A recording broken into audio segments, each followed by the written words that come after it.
podcast where we watch Blu-rays, and the Biscuit been stranded on an island and is now the leader of a big old tribe. They're getting progressively fucking worse. It's all related to the film though, isn't it?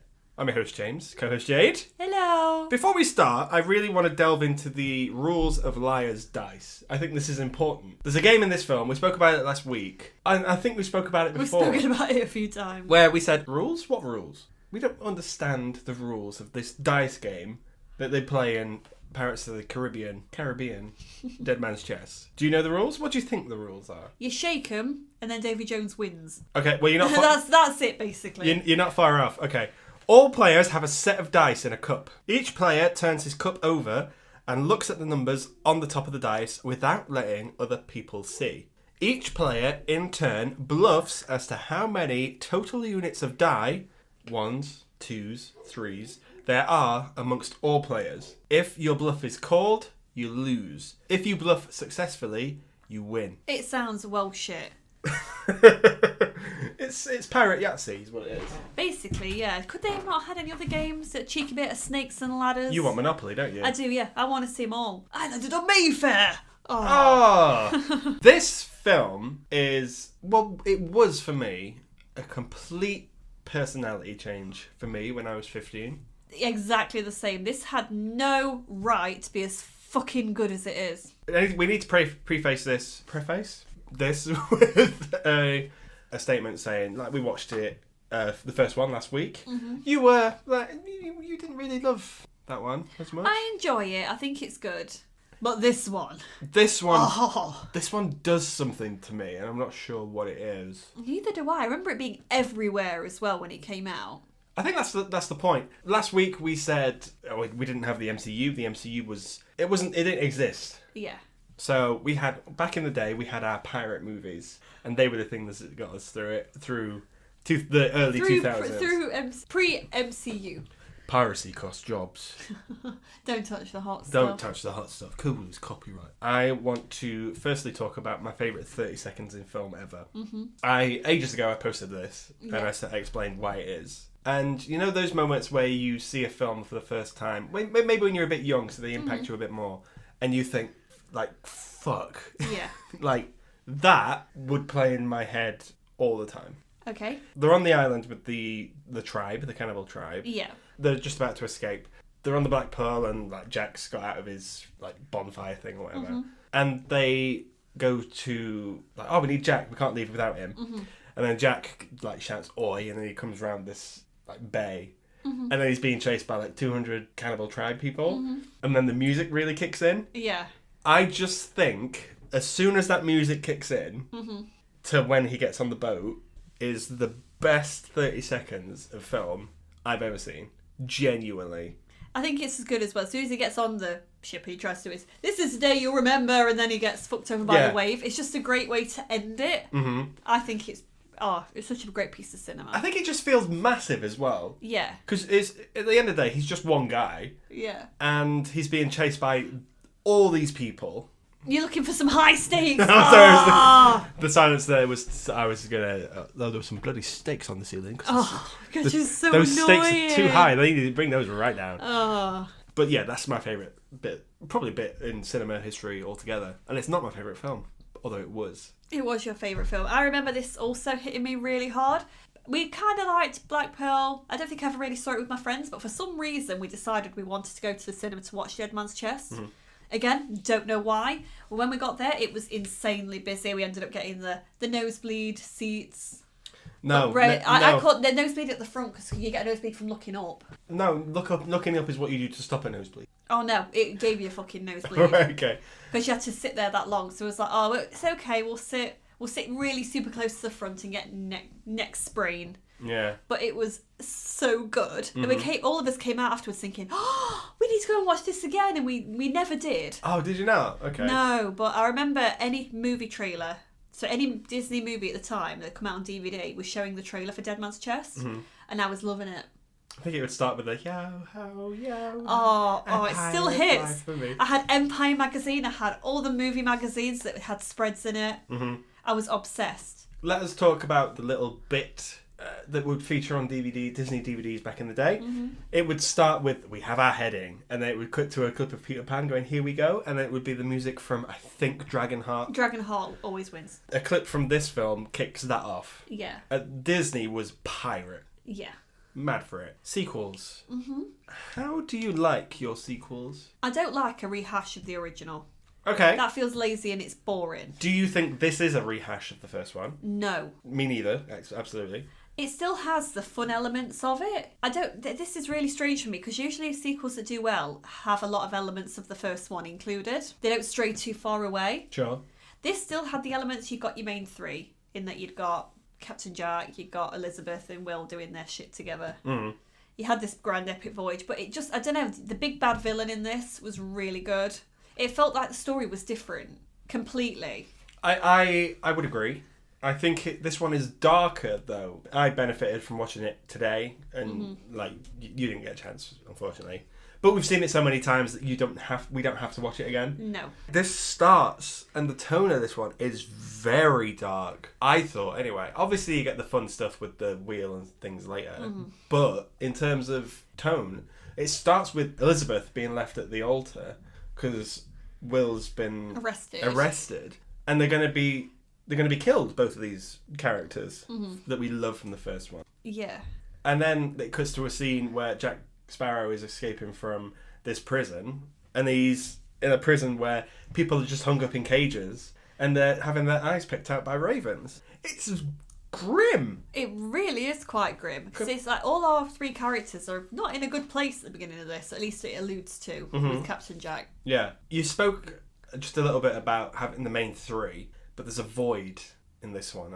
This is my favourite of the Pirates films, but the first one is a better movie, I think. And it's You're incorrect. And it's purely because we're missing Barbossa. I was going to say there's a big Barbossa hole in this for you. Yeah, Barbossa? Barbossa. Sure. I miss him. And the villains we get two of them in this. We'll talk about them in a minute. The villains we get don't fill that hole, even though one of them is an achievement, like God knows what.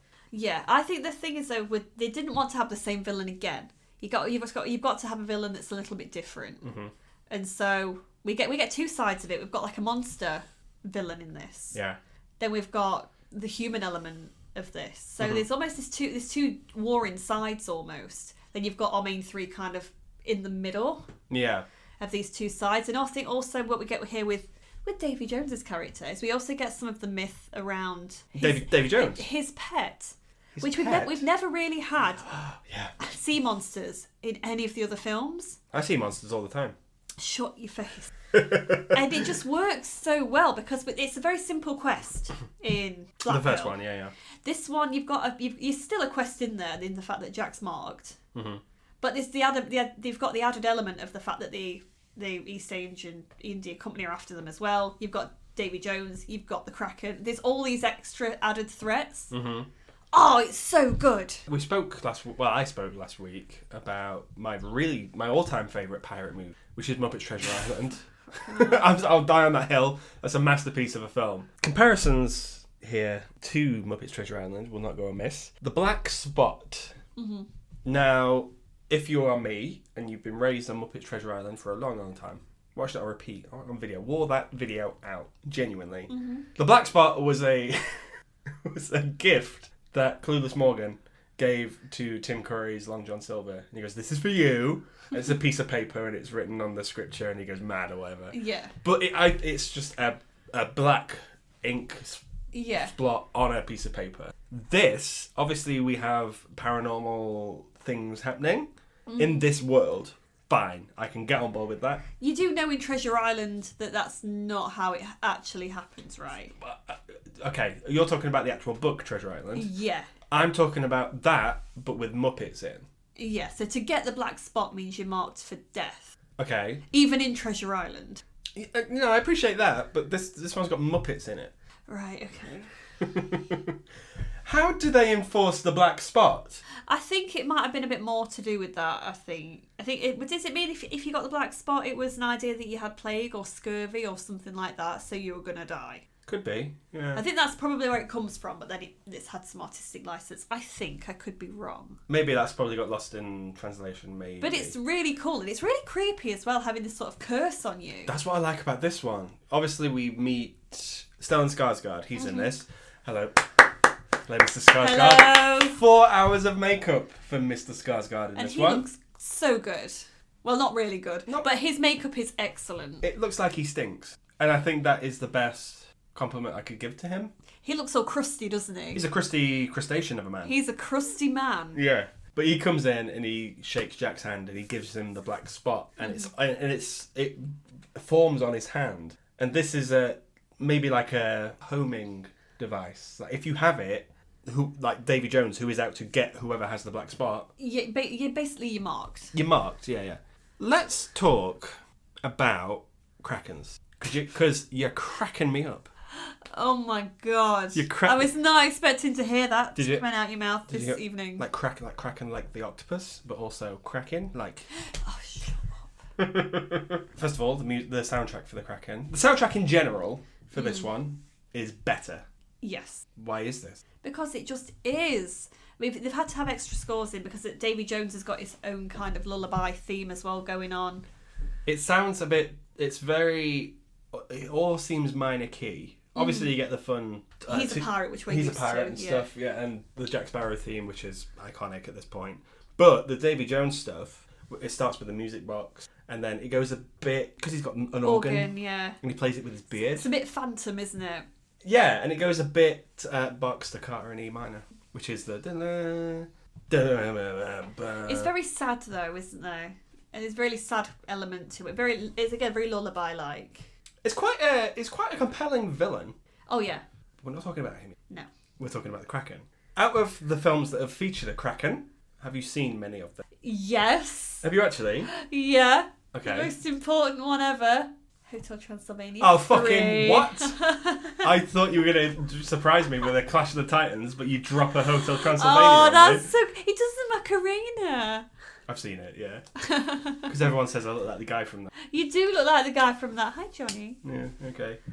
Yeah, sure, he's in that. Is that the Kraken, though? Yeah. Or is that just a big squid? It's the Kraken. It's a Kraken? Yeah. Okay. He's having a Kraken time. And funnily enough, the organ also gets him all cranky as well in that film. It all connects. It all connects. Yeah.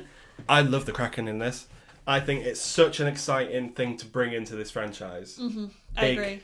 Big squid.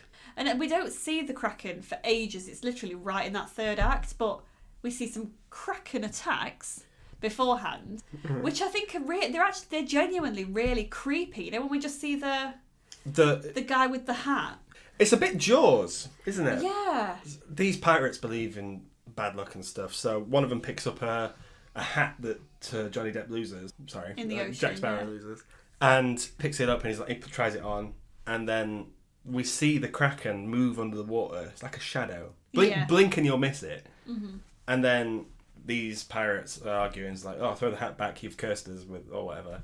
And then the music builds and this ship in the distance just gets swallowed. Yeah, it like cracks in half and gets swallowed into the ocean. And that's it. It's just completely gone. Yeah. And we've got no idea what's happened to it. I think that's good storytelling. Yeah. The fact that we know that we know that the Kraken is the be-all and end-all for Jack Sparrow at this point.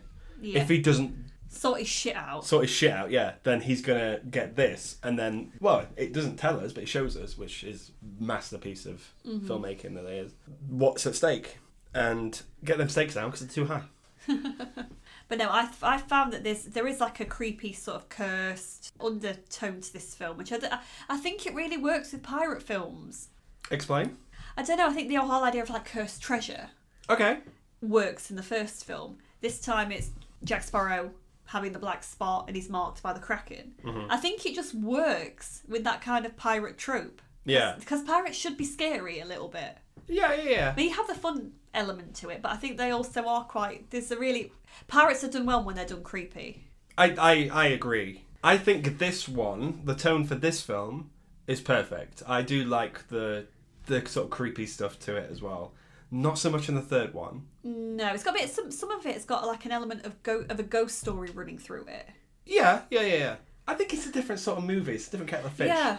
Whereas the first one is a ghost story similar to that of, let me pick one at random, The Haunting. Sure. It's nothing like The Haunting. Well, it's a ghost story that you are aware of. That I am aware of. It's still a bit of a.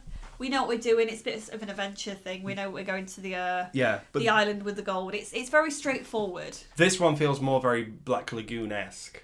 Yeah, there's stuff happening in all different places here, but I don't know. It connects quite well. It isn't confusing or it doesn't seem overly convoluted. You know exactly what's happening until Norrington turns up. I do think it is convoluted from the get-go. I'll talk about it in a second. Mm-hmm. It feels like a race against time. Yeah. Because later in the middle of the film, Jack and Davy Jones have a back and forth, and he says, "Oh, how much is my soul worth to you to stop this from happening?" And he gets like 100 souls, but you've got 3 days, and that's it. That's the timer started then. Yeah. And we know that Jack Sparrow has to get 100 souls for his one. Yeah, to Davy Jones. Yeah, in 3 days. It's a good time bomb to have. I think that really lends this film a bit more. We've got to get a move on, guys. Mm-hmm. I think it's convoluted. I don't. I think it all makes quite good sense. I don't think it's convoluted in the fact that it's not confusing. I think we get a confusing film next. The 3 main players, Jack, Will, Elizabeth, they are not together for most of this. No, not until it gets kind of made again towards the third act. And it's a shame because in the first one we had Jack, it was Jack and Will, or it was Will and Elizabeth, or it was Jack and Barbossa. There was something keeping those two together, that gang together. Whereas this one, those 3 are separate. And it's for the secondary characters to really raise their game. If anything, I think it's Orlando Bloom. I'm always going to call him Orlando. Mm-hmm. He finds his way to where the Black Pearl is, which is stranded on the island. Yeah. And he's met with the crew again. So with him being with the crew, you feel like you're back with people you know. Mm-hmm. And then they get back with Jack, and then they find Elizabeth, and then eventually it all starts to knit together, I think. Yeah, but even then, once they get back together, Jack fobs off Will to Davy Jones. And then Will's irritating, isn't he? He is in this one. He does get a bit like, I miss my father. Let's talk about villains. Let's talk about the main villain for this franchise moving forward. This is Cutler Beckett. Yes. This is played by Tom Hollander. Are you a fan of Tom Hollander? I think he's great in this. Do you? I do, yeah. I think he's genuinely a weaselly, horrible little man. Yeah. And I think that works really well. I agree. I think he's good at that part. I think, unfortunately, he is not interesting. And he doesn't have any sign of being foreboding. I thought the opposite. I thought he did seem a bit of a dickhead. There's a scene at the start of the next one that lends itself to being, Cutler Beckett's not fucking about. Yeah. However, we don't have any scene like that in this one. It just comes out of nowhere. He's just like, I'm here now and I'm in charge because I'm the king's order. I didn't give a shit about you, Jonathan Pryce. Who is wasted in this film. After the first film, he's completely wasted. He doesn't have anything to do. He just cares about his daughter quite a bit. Yeah, but she's not with him. She's always off out fucking about with pirates. Literally and physically. Well, yeah. Would you have preferred Norrington back in that role? I would. I think that would have given it a bit more weight. A bit more edge. Because they speak about this hurricane. This hurricane gets mentioned a few times. He's like, you didn't go through the hurricane, did you? And Norrington's like, I went through the hurricane. And then there's a bit earlier on where they say, we barely survived that hurricane. I was like, what's this hurricane? Show us this hurricane. If the film started with this a scene or a flashback or something of this hurricane, it does. No, it doesn't.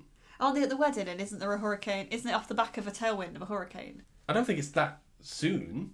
I thought it was. Because then the events of the film start and Norrington's already been on the piss for about 6 months. No idea. But I just think it should have started with something, and Norrington should have been in that role.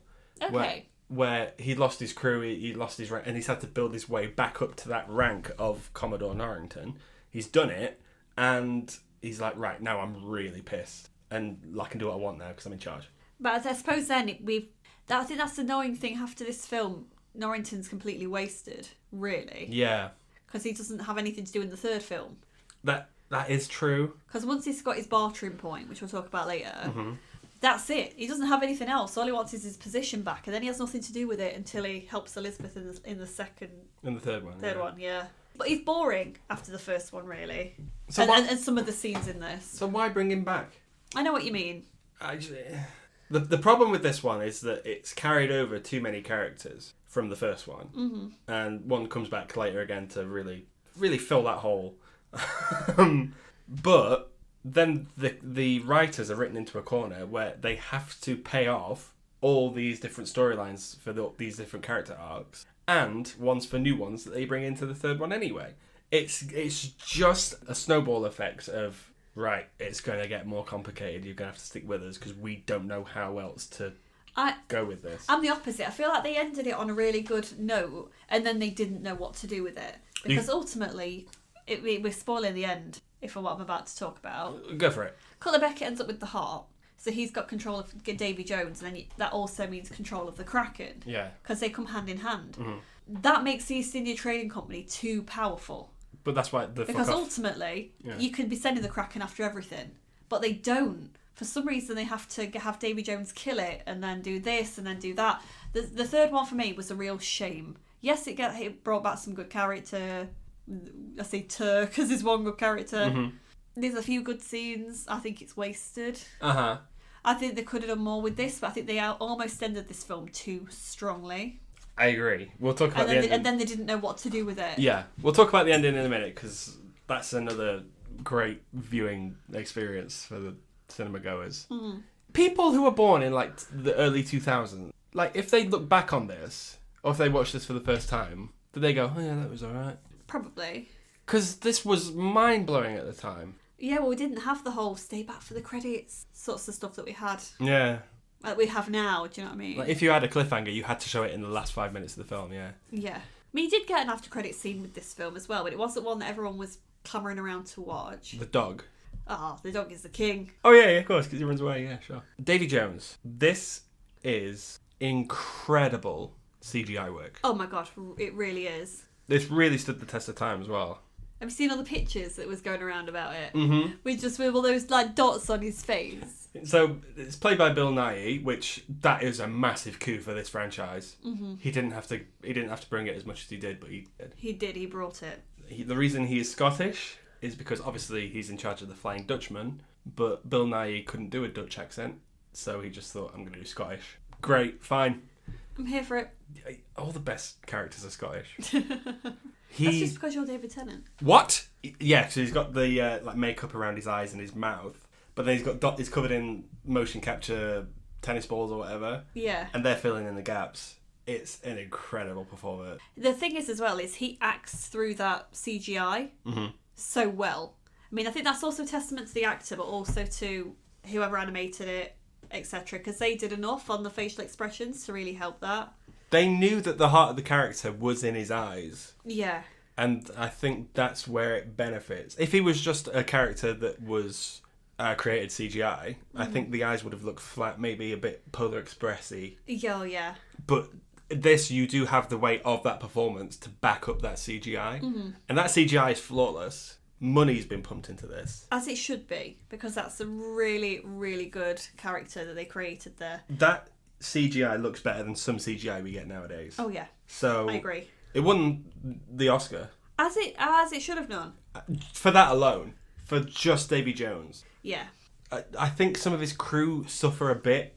Yeah, because I think they tried to make them a little bit too horror movie-esque. Tim Burton came on to design some of them. You can tell. You can tell. Yeah. But I think the test of good CGI is to show it in daytime as well. Mm-hmm. Godzilla's done this. Yeah, that looks beautiful. Gareth Edwards one, not any of the shit they're pumping out now, okay? Yeah.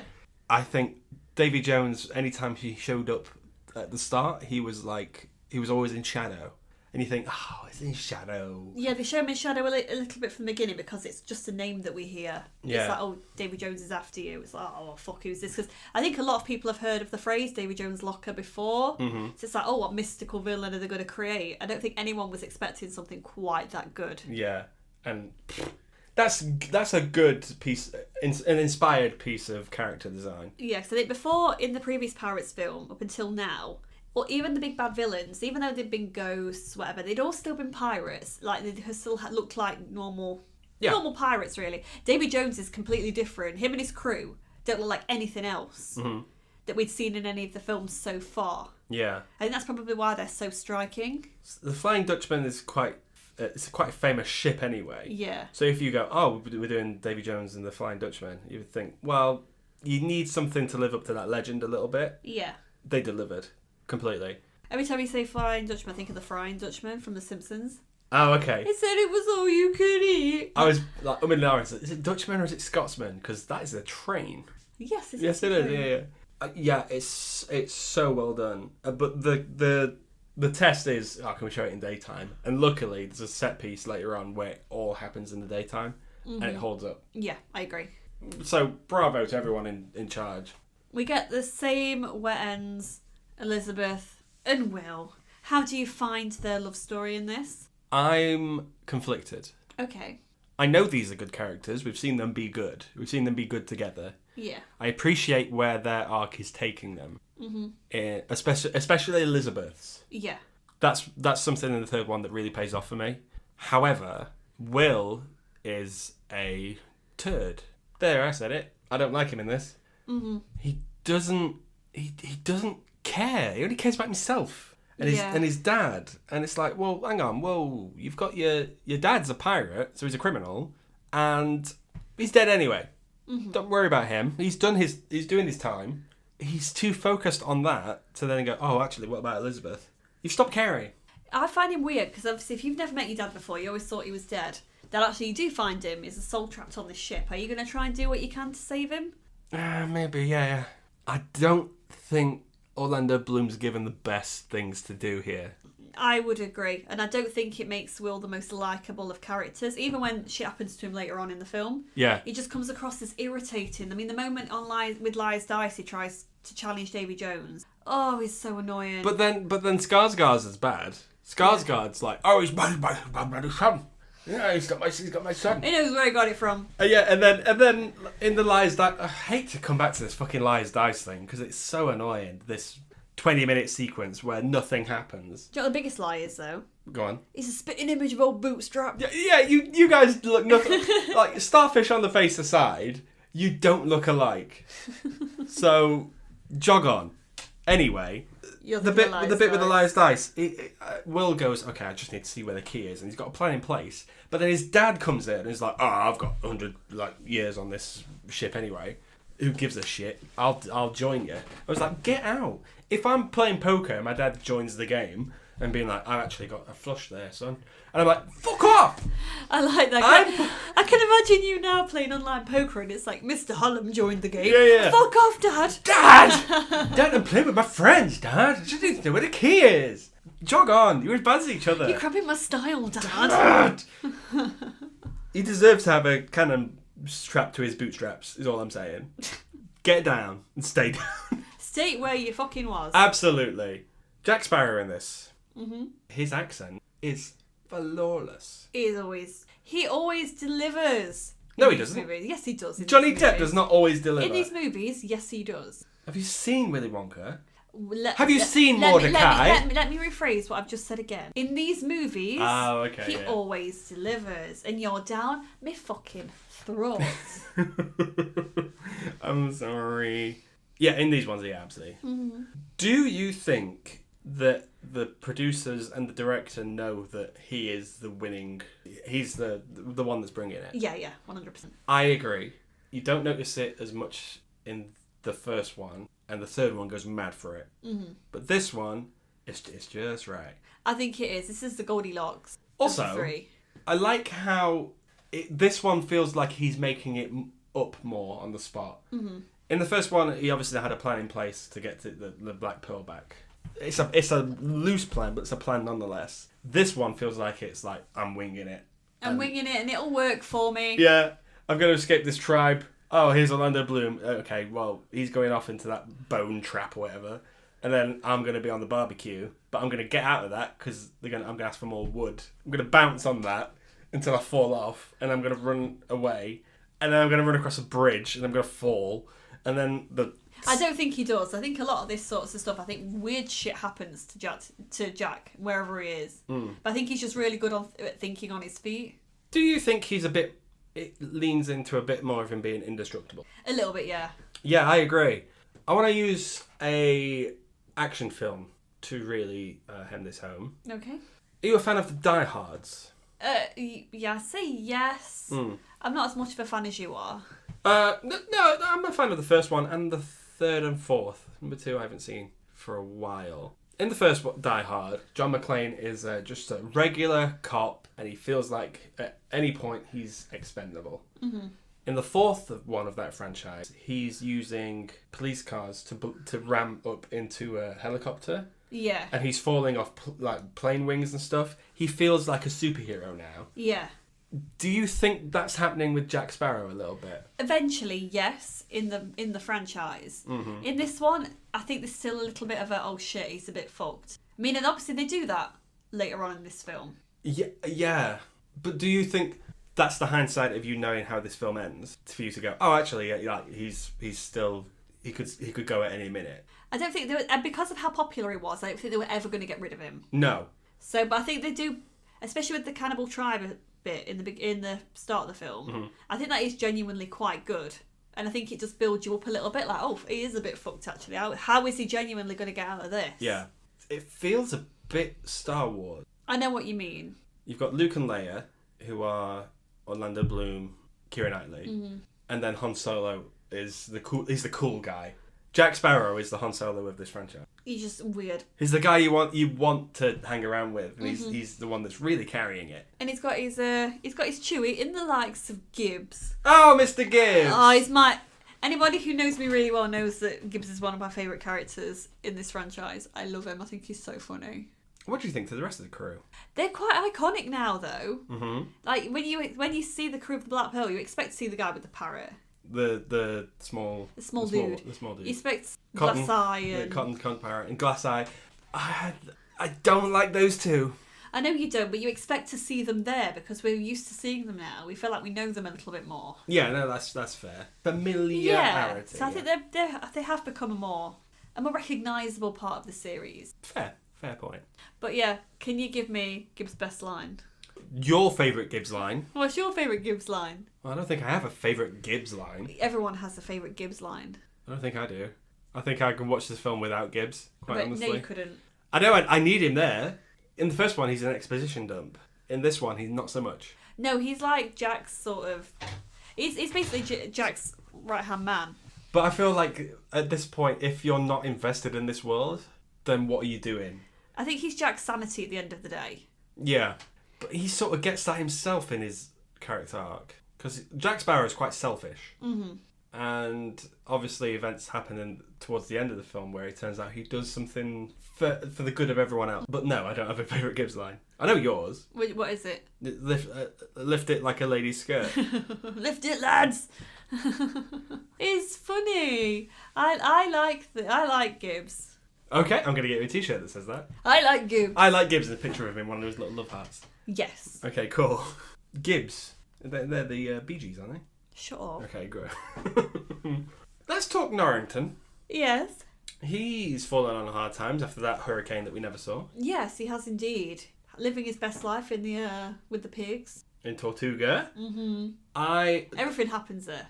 Yeah, that's the Vegas of the pirate world. Vegas of the pirate world. Yeah. Apparently some scenes, the Tortuga scenes anyway, most of those were shot for the first one, but they just didn't use them. In this one, I think there's some guy in a barrel, and then he stands up and he's spitting rum out. Okay. That's quite an iconic image from the ride. Yeah. And he's here. Oh, I'm done. I said it to you though, didn't I? Because I caught the end of this with you. Parts of the end of this film more or less feel like the ride. Which I love, because we get a different character. Yeah. Who I also love. And, yeah, and me and my friends used to quote her lines all the time at school. For no reason whatsoever. Tia Dalma, Naomi Harris. She's so fucking cool. She failed to get an audition quite famously. And then she was like, oh, I really want a part. So her mum went with her to the audition. Her mum is of Jamaican descent. And said, I'll be her dialect coach, don't worry about her. She's caked in makeup. She looks fantastic. and she's acting the hell out of it. Oh god, yeah. I love her design. I think she looks great. Is it- I love the makeup on her face, the kind of like the voodoo high priestess vibe she's got going. Oh my god, she's great. She's got such a, what's the word for it? She's got real charisma with it, which I quite like. Yeah, she doesn't. That makeup doesn't wear her. She wears that. Yeah. Yeah. She's great. She's not in this one enough. No, and they don't give her a lot to do with the second one, which is so it's in the third one, which is really annoying. Yeah. She's just there. It doesn't pay off for her in the third one. No, which is a shame. Yeah. What I do want to talk about is that the cinematography in the first one, even though we're on boats and stuff like that, it feels like we're on Port Royal for a while, and then we're in a cave of Isla de Muerta and Tortuga. It feels a bit more claustrophobic. Yeah. This one, my God, the budget has gone to the location shots. It has. Because this is a very attractive movie. Anything to say? I was like, yes, it is. There are those big wide shots, the one where like Jack Sparrow running through, but there's also big shots of the what's it called? The island at the end where they have the big wheel bit as well. Other than kind of like the initial scenes with like the prison and stuff like that, and then we've got Tia's like little house in the bayou. I assume that's where it is. Yeah. Everything else is just literally it's out in the wilderness or it's at the high seas. So a lot of it just feel like it's very big, it's very grand. It reminds me of like the really old movies that I used to catch on TV with my dad when I was really young. You know, like Jason and the Argonauts. Oh yeah. Okay. They had like a vastness to it because they didn't really have a lot of set. Do you know what I mean? Would you? They felt like blockbusters. I would agree with you if you said Clash of the Titans. You know what I mean, though. I know that's a film about Greece and it's a film about pirates, but it has that same sort of vibe to it. I know what you mean. Yeah. Of a big blockbuster film. And that's what I miss about big blockbuster movies. They don't feel epic anymore. No. Obviously, we spoke that Dune does, but for a long time a film didn't, because the MCU does not bring it like these films did. No, it doesn't bring it anymore for certain as well. Yeah, and it's a shame. I miss it. Yeah. I miss a good big blockbuster movie, and this is one of my favourites for sure. It's one of mine. I absolutely adored this when it came out. I still adore it now. I had to watch Hook over and over again until this came out on DVD to try and get my pirate fix. And do you know what? You didn't get it. It didn't do it. No. You should have watched Muppets Treasure Island as well. Shut your mouth. All I'm saying is I watched Muppets Treasure Island to get my pirate fix, and I was satisfied. You can't be, because this is the best. Incorrect. You're wrong. Okay. Like, I need Kermit in my life. I do need Kermit in my life. How would you feel if Kermit was in this? Muppet movies have famously one actor, human actor. They're all Muppets apart from Jack Sparrow. Why can't we have it the opposite way around? Why can't we have them all human except for Kermit? Who's he playing? Bob Osa. No. We're going to World's End, everybody. Ah, hey ho.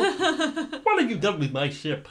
I would have paid big money to have seen that. Well, that's a shame because he's not in this one as much. Damn.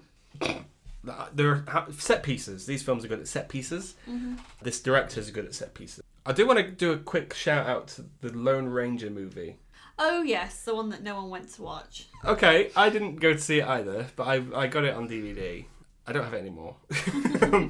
But the last half an hour of the Lone Ranger movie is pure gold. It's a set piece for 30 minutes. It's all set to like banging music. Yeah. And it's a big train chase, and it feels a bit like unrealistic in the fact that people are flying here, there, and everywhere. But it's a masterpiece of. If the film was that gold, that would have been box office gold. I tried to watch The Lone Ranger, but I felt like there just wasn't anything happening. Yeah. In like the first 40 minutes or so, and I was just bored and turned it off. You should have stuck with it. It really pays off. That film's not very good though.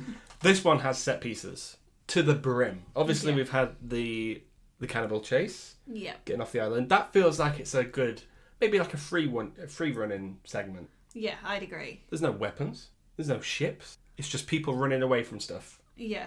That doesn't happen anymore. No, and it's something that we used to see in the older movies. Yeah. That's probably why it makes me think, especially because as well, me and you have recently watched something about old horror movies. Yeah. They have that same sort of vibe. We can't arm ourselves. We've got nothing. Run away. Just got to run away, guys. Then there's, I don't think it's a set piece as such, but I do like the arrival of the Dutchman. I think that's a good character introduction. Yeah. The next set piece is my favourite by far. Mm-hmm. And it's when they go to get the chest, Dead Man's. Yeah. Davy Jones keeps his chest in a chest. Everyone's chest. It's chesty all time. Chesty time. Right? But they found the chest, and then it's like a triple... What's the triple? Triple lock? It's like a double cross, but like more people. Triple cross? I don't know. Great.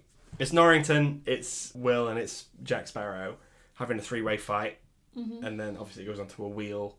And that wheel keeps turning. Meanwhile, you've got Elizabeth having a fight with the one with the one eye, who I don't like, and the other guy. None of this is sounding great. Everyone's doing stuff, is what I'm saying. Everyone's really busy. We've just got them on the wheel in the background, and Elizabeth's like, what the fuck is going on behind me?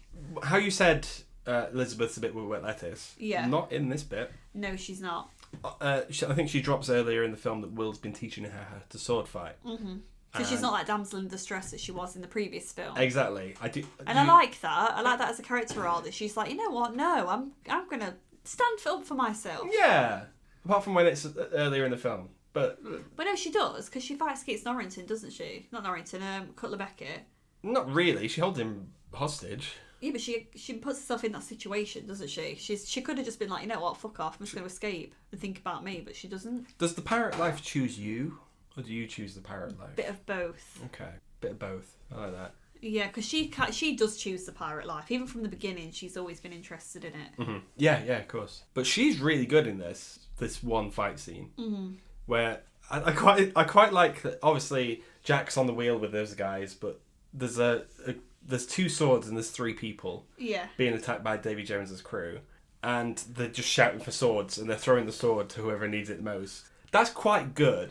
Yeah. That's a bit forgotten because we're looking at what's happening with the wheel. But that's a good fight sequence anyway. See, I really like it when they're fighting over the heart to begin with, and it's in the chest, and Elizabeth tries to faint. She's like, I'm going to faint, and no one cares. But that's her saying, oh, this damsel in distress stuff doesn't work for me anymore. I need to be better. Yeah. That's quite a good... I do like that. Yeah, I didn't like it at the time. I thought, oh, there she goes again, bitch is doing... But no, it makes sense. But it makes sense for me now. Then the set piece at the end. Well, the Kraken attack. The first Kraken attack. Oh, when it comes in at is it the second time? And it just it comes up and its tentacles just go straight into the ship through all the like portholes. Oh my god, that's really scary. And it's great. Again, it's good visual effects.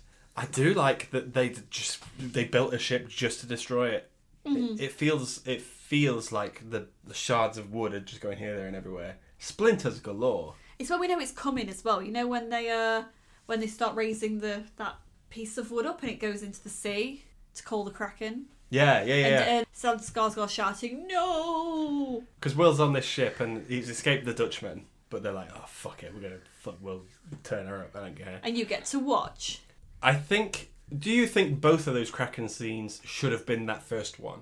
Or are you glad the second one was a bit more reserved? I'm glad it was a bit the way it was. Yeah, I agree. I think it needed to also pan up the idea that it was never going to stop. It was going to keep continuing until Jack was gone. Mm-hmm. Yeah. Because then it makes more sense as well for Elizabeth to do what she does. Yeah.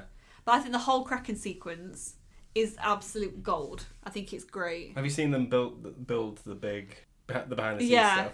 They've built this big ship, but to really get the feeling of this ship being torn by these two... I was going to say antlers. That's not a thing. Tentacles? Yeah. They just built two big things and brought them crashing down on the ships. And then they obviously put people flying here, there and everywhere. Yeah. Banger. Never like the bit where you see his mouth. Oh, Kraken mouth. The Kraken mouth. It's his Kraken old mouth. It's the Kraken mouth. Yeah, I never liked that bit. I thought it was... This is why I'm scared of the sea. Aw, I know the Kraken not real. That's where the Kraken lives, though. It's not real, though. But there are big squids, is all I'm saying. The colossal squid, but it's not going to hurt you. Why wouldn't it hurt me? Why wouldn't it? To? Why would... I'm nothing compared to a giant squid. They don't eat humans, do they? Come on. Yeah, but one could suck my face off. Why would it want to? Well, I don't know. I don't know what the thought process is. Do they find someone with their face sucked off? Yeah, they do. Yeah. That's what I mean. It's not a kids' film anymore. Pirates are grim. It's never been really a kids' film, either of these films, really. They are quite dark. Yeah. But I think the rides are dark as well. It's been a while since I've been on the ride, so I'm going to have to... When we go on our honeymoon to Disneyland, we'll go on it like, oh, actually, yeah, shit. Yeah, I remember when I went on it a few years ago and was like, oh, actually, this is a bit... The second Kraken attack, Will's on board. He survived one Kraken attack, so he sort of knows what to do and he talks people through it. Yeah, he can kind of expect what's going to happen. Yeah, so stay away from the sides, you'll get sucked off. Everyone's like, "Way!" So they build this big net of gunpowder and rum to really get this Kraken. Really, Firepower. Firepower is what they're after. Like me. I like the fact that even though that is the best they can do, that Kraken ain't going to stop. So like they're going to have to run. Eventually, that's what they do. Yeah, because when they do blow it, and you see the tentacles really slowly going into the sea, you know it's going to come back. It's going to come back with a vengeance. Really fucked off. Yeah. It's like we're going to have to abandon the ship. What is the anger threshold of a giant colossal squid? I don't know because I've never asked one. Oh, should have invited one. We should have invited one onto the show. Well, this is our first guest of the season, a giant squid. Hey, look, we're super squid. Why do they sound like that? Okay. Underwater, aren't they? Would it be underwater or would it be on land? Well, you can't put a squid on land, it'll die. The difference between a squid and a calamari is that one is on land. And very edible. One's covered in batter and fried. Yeah, one's covered in batter and fried, one's a squid. Jack Sparrow, obviously, has got the black spot again. He didn't get his 100 souls. No, so he didn't deliver on his side of the bargain again. So he's so shit, So to be fair, Davy Jones is completely within his rights to call it in. You could say he's a lone squid. He's a lone squid. I was going to say shark. That doesn't apply for this. No. So, but Jack has that selfish streak is kicking in. Because while the Kraken's there, he's on a longboat. There's a change of mind. He's like, well, I'm never gonna escape it. I'm gonna have to face it eventually. He's got a jar of dirt. I guess what's inside it. Yeah. I recorded that off the DVD onto my phone at the time, into my Motorola. But like, guys, I'm gonna use this as my ringtone. Did you not pay for you watch the music channel and they come up, you get these ringtones. Yeah, get these ringtones now. For like £1.50 or something. It's like, I've got a jar of dirt. I didn't know. Oh, okay. Because you see at the back of magazines like the TV Guide, you used to have all the different things you could have on your Nokia as a screensaver. Oh, what a time, guys. Those were the kids, you don't know what you're missing. You had the Pirates of the Caribbean films out, and you also had one on the background in your phone. Oh, I remember there was the Big Brother ones as well. Yeah, no, I remember those. Was it Glenn? I'm cooking an egg for the very first time. My sister had that. Okay. As you do. As you do. So, Jack says, right, abandon ship. But Keira Knightley, sly as she is, goes, Jack, you're staying with the ship. Captain goes down with the ship. Titanic style. And she slides into his mouth. That's uncalled for. He's trapped, essentially. Yeah, because she knows that she's a bit of a weakness for him. And I think she's also been secretly wanting to do it a little bit as well. Yeah. He's a bit of a bad boy. But ultimately she's doing it because she's thinking, well, the Kraken's coming for you. It's not coming for us. Yeah. So I'm going to save us. I'm going to save Will. So she sucks face with him. And the Kraken's good at sucking face. Yeah, it is indeed. That's one thing her and the Kraken have in common. What? Wait. So does she handcuff him? Handcuffs him to the ship. Yeah, handcuffs him to the ship, and she's like, bye. Yeah. But Will sees this. Well, she sees him kiss him. And this is a love triangle that wasn't necessary in this. This was never a love triangle, ever. Even when they ended up on the island in the first film, it was still not a love triangle. Why are they trying to make it into one? I don't know. My problem is that it could be like, Will, come here. I had to kiss Jack for us to survive. And he'd be like, actually, yeah, that's spot on that. Well done. She could have just said to him, quite on the quiet, you do know we was going to, if he'd have been on our boat, the Kraken had fucked us all, right? Yeah. I had to distract him. But no, because they don't communicate. Yeah, so she says nothing, and then we go into the next film and they hate each other. It's like, come on, guys, you're better than this. Yeah, no. Meanwhile, Jack's trying to get out. Indeed. Big old Kraken mouth, though. Now, this is what I'm talking about. This was quite shocking. This is a good 5 minutes of film where the Kraken rises up and then eats Jack Sparrow. Says, hello, beastie. And then it feels like triumphant. It feels like a victory, but it's not. No, because he lunges towards the Kraken with his sword and that's it. He's gone. Yeah. Kudos to killing off Jack Sparrow. I know. I quite like that, though. I think it worked. But the franchise doesn't exist without it, though. Which is why we get a setup at the end of this. But seeing that for the first time, that rocked my world. Mm-hmm. I was like, oh shit. This is the Empire Strikes Back of the... They're not afraid. Not afraid to kill off Jack Sparrow. Oh shit, okay. Maybe he is invincible. So they all get really sad and they go and visit Tia. Donna. Yes. I love the setups in the swamp because it's exactly like the start of the ride in Paris. Mm-hmm. And I love that. It's so cool. Mm-hmm. But they're all sad. She's giving them all some, is it mead or rum or something to fucking drink? Probably rum. Probably rum, yeah. Mead is... I've been looking at too much... There's no mead in here. I've been looking at all those people on Instagram dancing in that inn. Oh, it's just that giant picture of Lee Mead we've got facing us. Oh, yeah, highly. Oh, Mr. Mead. We do not have a picture of Lee Mead in this room. Yet. But we will be.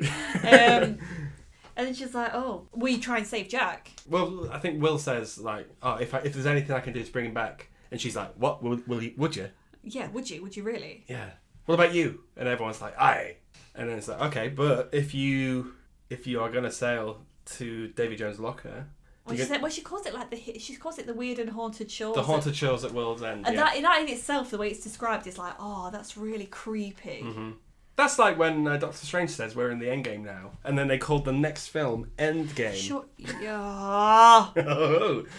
The next film's called At World's End, guys. Okay. We get the image of two boots coming down the stairs. And when I saw this for the first time, I didn't know whose boots they were. Neither did I, to be fair. I wasn't expecting to see it. This could have been anyone, as far as I'm concerned. All I thought was, it never occurred to me that it was going to be this guy. It could always have been a new character for all we knew, yeah, really. I thought it was. I thought it was going to be a really good cameo. Kermit. It was going to be Kermit the Frog. Hi-ho! Yeah. What's become of my ship? Yeah. And then, yeah, it's Hector himself. Oh, he's so fucking cool with his monkey. There's just that chilling on his arm and they're both eating their apples. Oh my god. Very, very juicy apple though, that one. Oh yeah.